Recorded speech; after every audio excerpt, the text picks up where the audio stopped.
प्रत्येक पनीर सारखं नसतं। शुद्धतेची खात्री करूनच योग्य पनीर निवडा।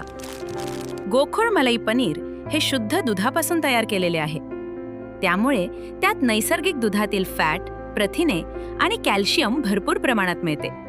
काही पनीर वनस्पतीजन्य तेल, स्टार्च किंवा इतर घटकांपासून तयार केलेले असू शकते। म्हणून ग्राहक म्हणून जागरूक व्हा आणि पनीर घेताना गोकुळच मागा। शुद्धतेचा विश्वास, चवीचा आनंद। आजच घरी आणा गोखोड मलाई पनीर। कोगे बहिरेश्वर बंधाऱ्यावरून ट्रॅक्टर पाण्यात कोसळला। कोगे इथून मातीच्या विटा भरून कोगे बहिरेश्वर मार्गे जात असताना पाण्याचा अंदाज न आल्याने ट्रॅक्टरसह ट्रॉली बहिरेश्वर बंधाऱ्यावरून वाहत्या पाण्यात कोसळली। ट्रॅक्टरवरील दोघांनी प्रसंगावधान राखत पाण्यात उडी मारून पोहत सुरक्षितपणे बाहेर आल्यानं सुदैवाने जीवितहानी टळली आहे। मिळालेल्या माहितीनुसार कोगे बहिरेश्वर पुलावरती मातीच्या विटा घेऊन पाण्याच्या प्रवाहातून जाणारा ट्रॅक्टर आणि ट्रॉली पाण्याचा अंदाज न आल्याने पुलावरून खाली घसरला।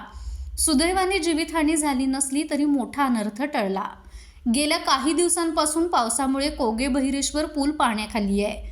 पाण्याची पातळी काहीशी कमी झाली असली तरी पुलावरून अद्याप पाण्याचा प्रवाह सुरू होता। त्यातूनच आता वाहतूक करणं कितपत योग्य आहे? प्रशासनाकडून पाण्यातून वाहतूक करू नये अशा वारंवार सूचना दिल्या जात आहेत, तरीही जीव धोक्यात घालून काही नागरिक प्रवास करतायत।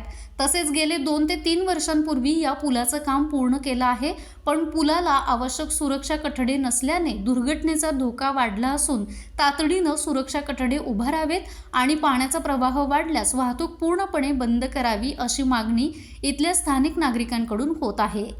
तसेच नदीकाठची माती, वाळू आणि डोंगर दऱ्यांमधील दगडांच्या अवैध उत्खननामुळे पर्यावरणाचा ऱ्हास होत आहे। याकडे प्रशासन लक्ष कधी देणार? या प्रकारांकडे प्रशासनाचं दुर्लक्ष का होत आहे? प्रशासन अधिकारी आणि इतर घटक यांच्या आता संगनमताने तरी असे अवैध उत्खनन चालू आहे का? नदीकाठी मातीचे उत्खनन करणारे, डोंगर दऱ्यातील दगडांची वाहतूक करणारे यांच्यावरती कारवाई कधी होणार अशी कुजबूज चालू होती। माझा महाराष्ट्र न्यूजसाठी करवीरहून विश्वनाथ मोरे।